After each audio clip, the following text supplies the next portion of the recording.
Assalamualaikum warahmatullahi wabarakatuh. Saya Fahril Maula Tanziluda dari kelas V3 akan mempresentasikan materi searching algorithm yang kedua. Untuk di video ini terdapat dua algoritma yaitu ASTAR dan Greedy BFS. Ya, Greedy BFS betul. Untuk algoritma ASTAR sendiri, programnya seperti berikut: menggunakan algoritma HipQ dan Matplotlib, lalu dibuat sebuah kelas bernama node yang memiliki beberapa atribut seperti X dan Y yang merupakan posisi dari node. Lalu ada cost atau biaya, ada H adalah heuristic cost atau biaya heuristik, dan total cost adalah biaya total dari cost atau G dan heuristic cost atau H. Selanjutnya, terdapat fungsi heuristik yang menggunakan Manhattan Distance. Manhattan Distance sendiri menghitung jarak antara dua titik hanya dengan menghitung pergerakan horizontal dan vertikal tanpa memperhitungkan rintangan. Hal tersebut yang membuat algoritma ASTAR efisien dalam mencari jalur. Selanjutnya adalah algoritma sebuah fungsi bernama ASTAR Search yang menggunakan algoritma ASTAR. Nah, seperti berikut. Algoritma ini bekerja dengan dua daftar, dua list, yaitu open list dan closed list. Di awal, node start akan dimasukkan ke dalam open list, yang merupakan daftar prioritas berisi node-node yang akan dievaluasi. Setiap kali mengambil node dari open list, maka akan dicari tetangga-tetangganya, yaitu node-node yang ada di sebelahnya. Jika tetangga tersebut valid atau tidak keluar dari grid dan tidak merupakan rintangan, maka akan menghitung biayanya untuk menuju ke sana, atau G tambah 1. Biayanya atau G akan dihitung sebagai biaya dari node saat ini ke tetangganya, yang di sini dianggap sebagai 1.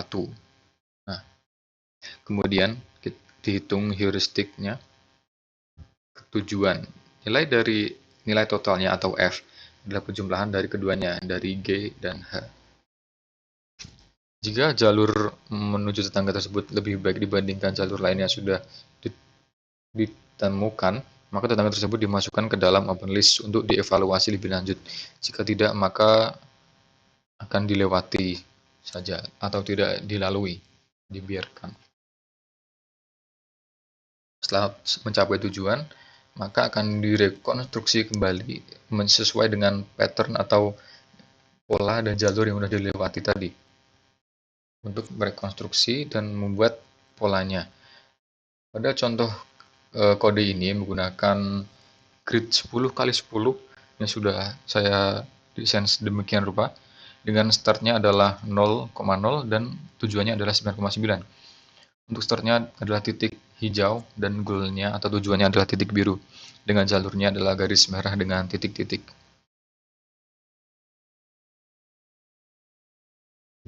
Untuk kode yang kedua menggunakan Greedy Search Algorithm atau Greedy BFS. Untuk untuk kelas node dan heuristiknya masih sama, menggunakan Manhattan Distance juga, tapi yang berbeda adalah penggunaan function Greedy BFS Search yang menggunakan algoritma Greedy BFS. Algoritma ini sendiri memiliki cara kerja yang berbeda dengan algoritma ASTAR, di mana pada algoritma ini tidak akan memperhitungkan sebanyak apa jalur yang dilewati. Dia hanya akan mengutamakan nilai heuristiknya saja dan akan mengambil nilai heuristik terkecil, karena itu dia disebut sebagai greedy. Maka setelah itu akan direkonstruksi kembali jalurnya seperti kode yang sebelumnya. Ini saya buat dengan start dan finish yang sama, 0,0 hingga 9,9, dan menghasilkan jalur yang berbeda. Dan dapat diperhatikan di sini bahwa algoritma ASTAR cenderung lebih cepat karena dia juga memperhitungkan jumlah jaraknya pada tiap node-nya. Jadi ini hanya ada 18 langkah. Dan ketika menggunakan algoritma greedy, 20 langkah. Karena dia hanya memperhitungkan nilai heuristik terkecilnya tanpa memperhitungkan banyaknya biaya node jarak antar node-nya. Begitu, sekian presentasi dari saya. Wassalamualaikum warahmatullahi wabarakatuh.